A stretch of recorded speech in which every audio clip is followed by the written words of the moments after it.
nessa manhã, Deus, Espírito de amor. No Evangelho de Marcos, esse texto, embora esteja no Evangelho de Marcos, ele está também nos demais evangelhos, Mateus, Lucas e João, os 4 evangelhos.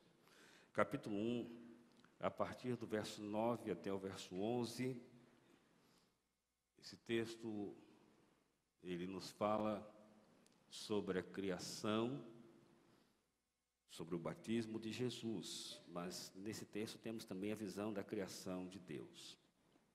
Marcos, capítulo 1, a partir do verso 9. Naqueles dias, veio Jesus de Nazaré, da Galileia, e foi batizado por João no Jordão. E logo que saiu da água, Jesus viu os céus se abrirem e o Espírito descendo como pomba sobre ele. E uma voz disse dos céus: Tu és o meu Filho amado, em ti me agrado.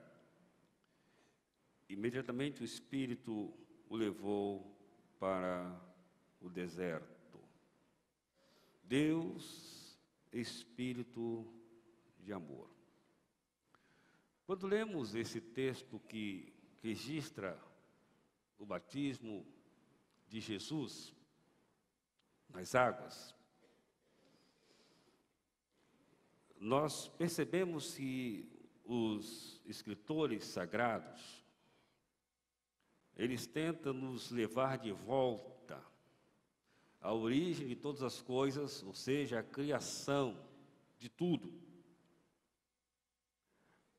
Até porque quando Deus criou o universo, nós vemos a manifestação da Trindade, um assunto delicado, um assunto de difícil compreensão para muita gente, mas um assunto que está claro na Bíblia. Evidentemente que se você procurar na Bíblia a palavra Trindade, você não vai encontrá-la.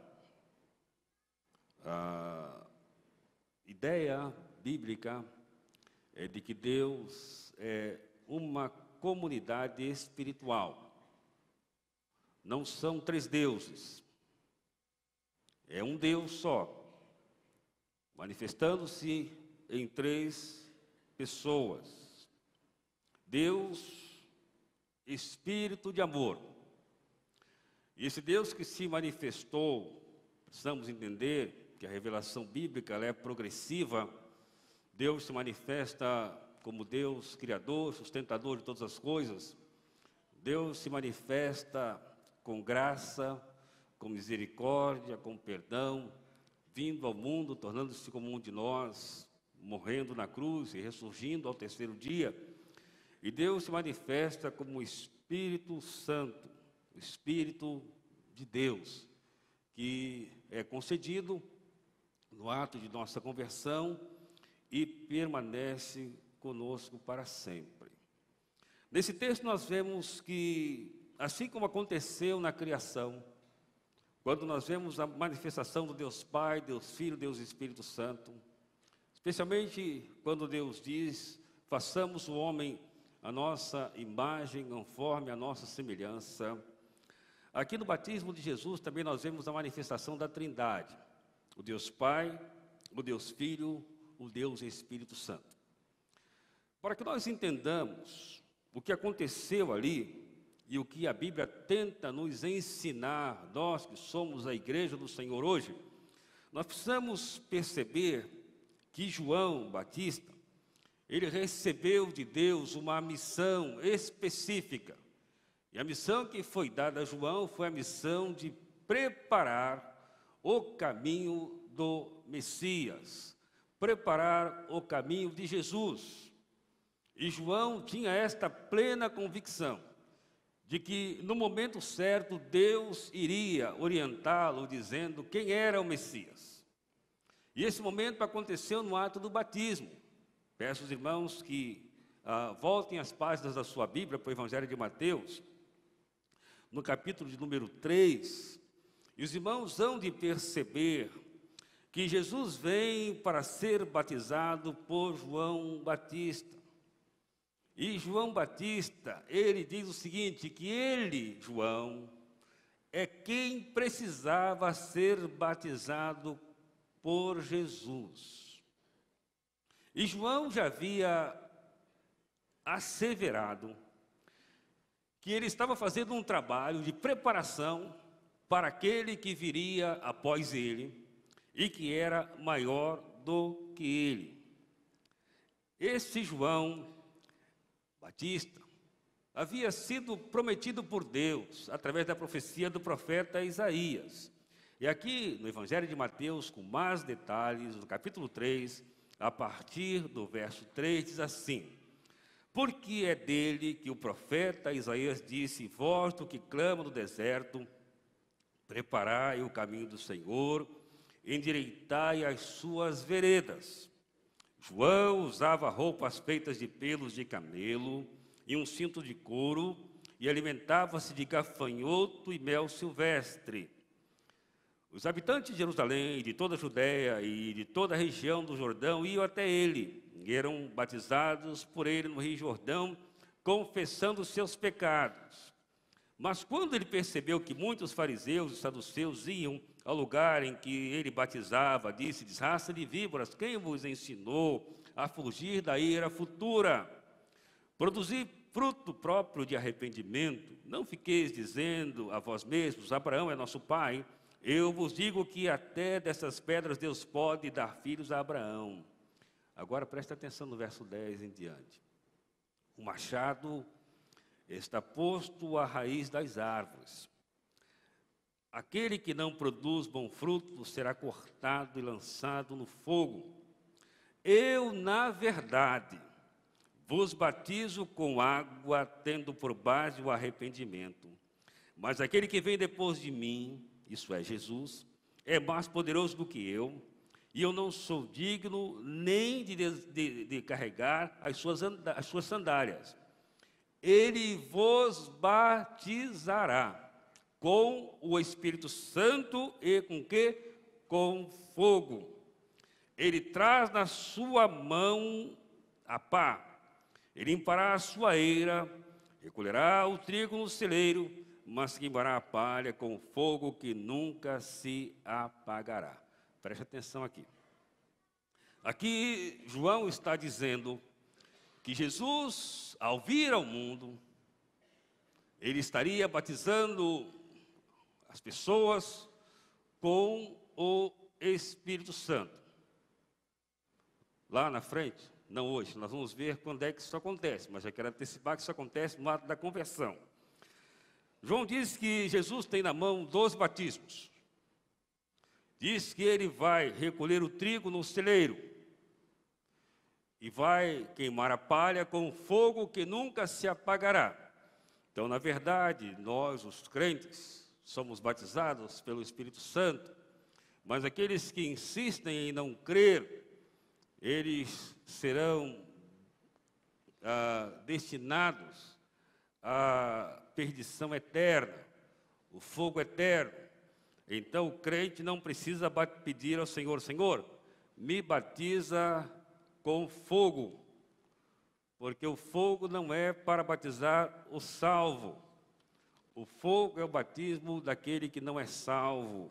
O fogo é o batismo daqueles que vão para a perdição eterna. Isso está claro no texto. Agora você volta a sua Bíblia para o Evangelho de João. E você vai começar a entender, ainda estou na introdução, o que é que esse texto do batismo de Jesus está dizendo. Lá no Evangelho de João, no capítulo 1, verso 29, João nos afirma, em relação a João Batista, que João Batista não conhecia Jesus. Mas ele recebeu de Deus a mensagem de que quando Jesus viesse, ele viria claramente Deus manifestar-se naquele ao qual ele iria batizar. No verso 29 de João, capítulo 1, diz assim: E no dia seguinte, João viu Jesus que vinha na sua direção e disse: Este é o Cordeiro de Deus que tira o pecado do mundo. É sobre esse que eu falei: depois de mim vem um homem que está acima de mim, porque ele já existia antes de mim. Eu não o conhecia, mas para que ele fosse manifestado a Israel, vim batizando com água. João diz: eu não o conhecia. Ele o conhecia do ponto de vista de parentesco, eram primos, mas ele não o conhecia do ponto de vista de que ele fosse o Messias. E João deu testemunho dizendo: eu vi o Espírito descer do céu como pomba e permanecer sobre ele. Eu não o conhecia, mas aquele que me enviou a batizar com água disse-me: aquele sobre quem vires descer o Espírito e permanecer o Espírito, este é o que batiza com o Espírito Santo. Eu mesmo vi e já vos dei testemunho que este é o Filho de Deus. Irmãos, Jesus Cristo, o Filho de Deus, ele realizou a sua obra, mas o Deus Espírito Santo está ainda hoje a realizar a obra até a volta de Jesus, até a consumação de todas as coisas. Então, o que a Bíblia nos ensina no batismo é que assim como lá atrás na criação estava presente a Trindade, o Deus Pai, o Deus Filho, o Deus Espírito Santo, e é interessante que lá atrás a mensagem bíblica diz assim, no livro de Gênesis: e o Espírito de Deus pairava sobre a face das águas. A ideia que traz aqui em Marcos, a ideia do Espírito descer como pomba, não era uma ideia muito comum nos dias de Marcos. Nos escritos antigos dos judeus, o mais antigo, o Targum, os rabinos tinham essa ideia de que era realmente como se fosse uma pomba. Não era uma pomba. O Espírito descia como uma pomba sobre ele e dizia: este é meu filho amado, em quem me comprazo. Então, durante o batismo, que é o momento quando Jesus realmente começa o seu ministério, nós vemos a presença do Deus Pai dizendo: este é meu filho. Nós vemos a presença do Filho que está se tornando igual a um de nós. O Filho que veio, embora estando lá no céu, como diz João no seu Evangelho, que esse verbo se fez carne e habitou entre nós, e o Espírito Santo, que ali o conduz, né, diz a Bíblia, e faz com que ele inicie o seu ministério. Deus é Espírito de amor na criação. O Espírito Santo está presente na criação. A vida foi dada à origem através do Deus Espírito. Lá no livro de Gênesis, capítulo 1, verso 26, o texto diz: façamos o homem a nossa imagem, conforme a nossa semelhança. E a Bíblia trata o fato de que Deus pegou do pó da terra, Deus preparou um boneco, e Deus soprou nas narinas daquele boneco, e aquele boneco foi feito alma vivente. O que a Bíblia diz é que nós somos semelhantes a Deus. Semelhante não é igual, é coisa diferente. Deus é único, mas nós somos semelhantes a Deus. Por quê? Porque nós temos o Espírito de Deus que a nós foi dado. Por isso, escrevendo aos Romanos, no capítulo 5, Paulo diz o seguinte, que de um só Deus fez toda a raça dos homens. E quando Deus criou o homem de forma extraordinariamente boa, até o ponto que Deus disse que o homem era de fato muito bom. O que aconteceu nesse período da criação que fez com que nós perdêssemos essa relação com Deus? Conhecemos também na Bíblia. E por isso foi possível vir Jesus, foi preciso vir Jesus ao mundo. Quando o homem se afastou de Deus ali no Gênesis, ali no Jardim do Éden, quando o homem se afastou de Deus, embora Deus já tivesse advertido ao homem que se o homem desobedecesse, ele iria morrer. E Deus disse, olha, você está livre para cuidar desse jardim, você está livre para se alimentar do que o jardim produz, mas não desobedeça, porque no dia quando você desobedecer, você vai acontecer o quê? Você vai morrer. E Satanás disse para Eva, certamente você não morrerá. E a pergunta que a gente faz é a seguinte, eles desobedeceram, não é verdade? Eles morreram? Sim ou não, irmãos? Morreram ou não morreram? Não morreram? Ali no Éden. Vejamos que, do ponto de vista da nossa compreensão da vida, eles não morreram. Mas a Bíblia diz que quando Deus criou o homem, Deus soprou nele o espírito de vida, e a partir dali o homem foi feito uma alma vivente. E de um homem só Deus fez toda a raça dos homens. E você percebe que na Bíblia nós só percebemos Deus soprando nas narinas do homem uma vez. Depois, quando Deus vai criar a mulher, Eva, diz que Deus tira a costela do homem e faz uma mulher, mas não diz que Deus soprou nas narinas de Eva. Ou seja, o que a Bíblia ensina, o que Deus ensina, é que o Espírito de Deus, a alma humana, se você quer, ela é transmitida de homem a homem desde Adão, através da experiência da transmissibilidade. É assim que é o ensino bíblico. Por isso que a Bíblia diz que todos nós pecamos em Adão. Por isso que a Bíblia diz em Romanos 5, que como por um homem entrou o pecado do mundo, e pelo pecado a morte passou a todos os homens, mas assim por um homem veio a vida, ou seja, por Jesus Cristo. E esta vida passou a todos os homens. Mas a pergunta que eu fiz, morreram ou não morreram? Morreram sim. Porque a morte na Bíblia significa, a visão teológica de morte é separação. Fisicamente, Adão e Eva continuavam vivos, mas espiritualmente a relação entre eles e Deus tinha cessado. Então eles tinham morrido.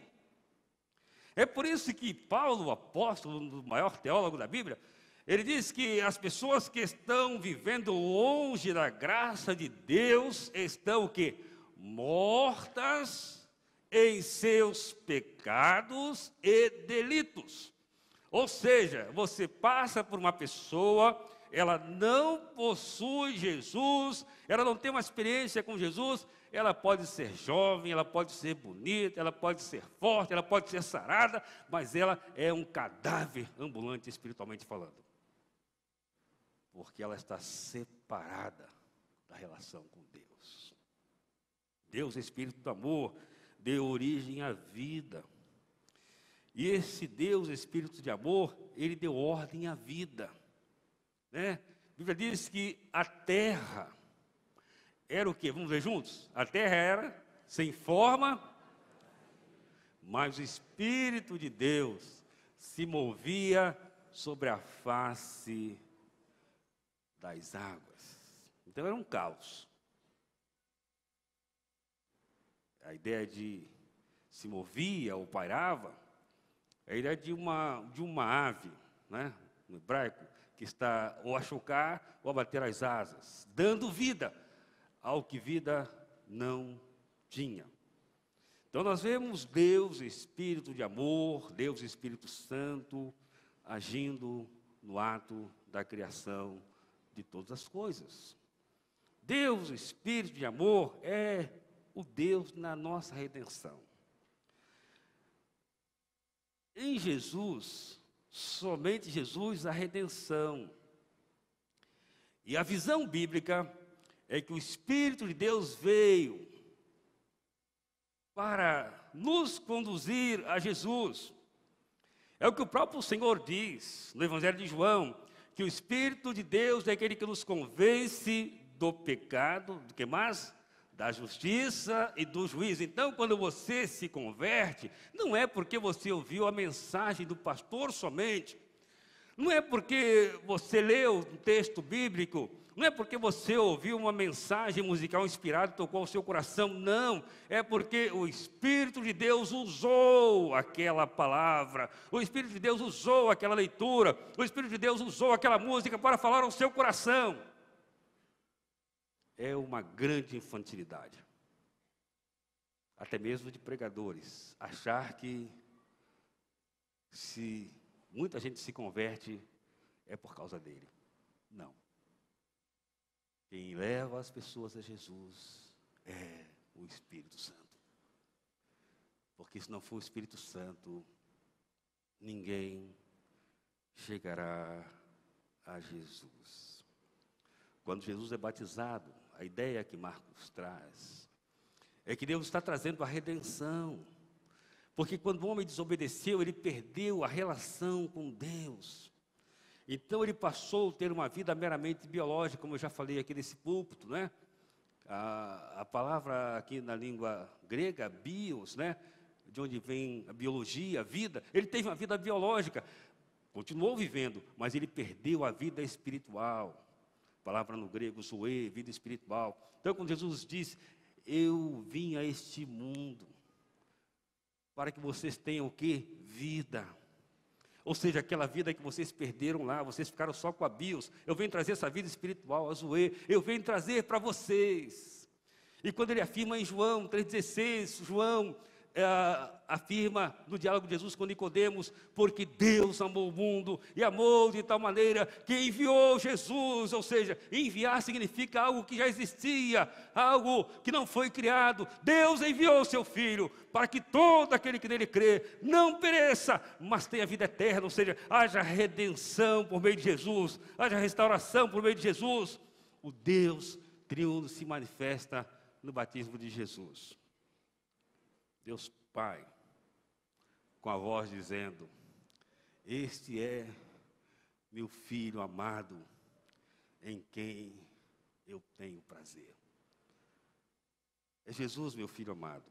E vocês viram quando lemos lá em João, que João afirma, eu não conhecia, mas eu vim pregando, batizando, para que ele se manifestasse ao mundo. E eu percebi, eu vi o Espírito descer como pomba sobre ele. E eu ouvi a voz dizendo, esse é meu Filho amado, em quem eu tenho prazer. Então, o Pai se manifesta na voz. O Filho se manifesta através da palavra. E o Espírito Santo se manifesta descendo sobre ele como uma pomba. Alguém deve perguntar, mas pastor, como é que João não conhecia Jesus? Se você ler a história dos judeus, história dos hebreus, melhor dizendo, um livreto, na verdade não é um livreto, né? Ele tem um pouco mais de 600 páginas, de Flávio Josefo. Ele disse que quando Jesus veio só em Jerusalém, havia cerca de 60 homens que diziam, eu sou o Cristo. Eu sou o Messias enviado. Era muito difícil saber quem era de fato. Você, se é um leitor da Bíblia, você vai perceber que quando o povo se levanta contra a igreja, o professor de Paulo, que se chamava Gamaliel, a gente pensa que Gamaliel não era crente, não. Gamaliel era um incrédulo tremendo. Era um homem sábio. E Gamaliel dá um conselho dizendo o seguinte, olha, não persigam essa doutrina. Deixe esse negócio aí. Porque algum tempo atrás se levantou um camarada aí dizendo que era o Cristo, e depois ele se foi e acabou tudo. Não fiquem lutando contra essa doutrina. Porque se for de Deus, ela vai permanecer. Se não for de Deus, vai acabar. E ele dá o seguinte conselho, cuidado, para que vocês não sejam achados lutando contra Deus. Cuidado para que vocês não sejam achados lutando contra Deus. Então, meus irmãos, Deus, Espírito, Ele é um Deus que age em comunidade. A Trindade divina que se manifestou na criação, a Trindade divina que se manifestou no batismo de Jesus, batismo daquele que veio trazer a redenção, a Trindade divina que se manifesta ainda em nossos dias, nos convencendo através dos Deus Espírito de amor, do pecado, da justiça, do juízo, nos ensina algumas verdades. Primeira, tudo o que existe é feito pela Trindade. Porque esse Deus Espírito de amor, esse Deus Pai, esse Deus Filho age em comunidade.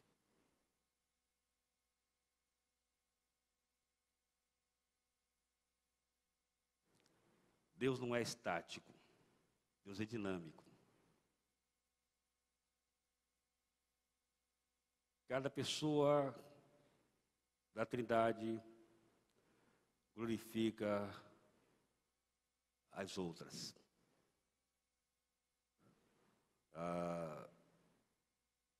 Jesus deixa claro na oração sacerdotal em João 17, o texto está aí, que a Trindade, ela é uma comunidade espiritual que nos ensina que Deus é um Deus de relacionamento. Diferente da visão bíblica de Satanás.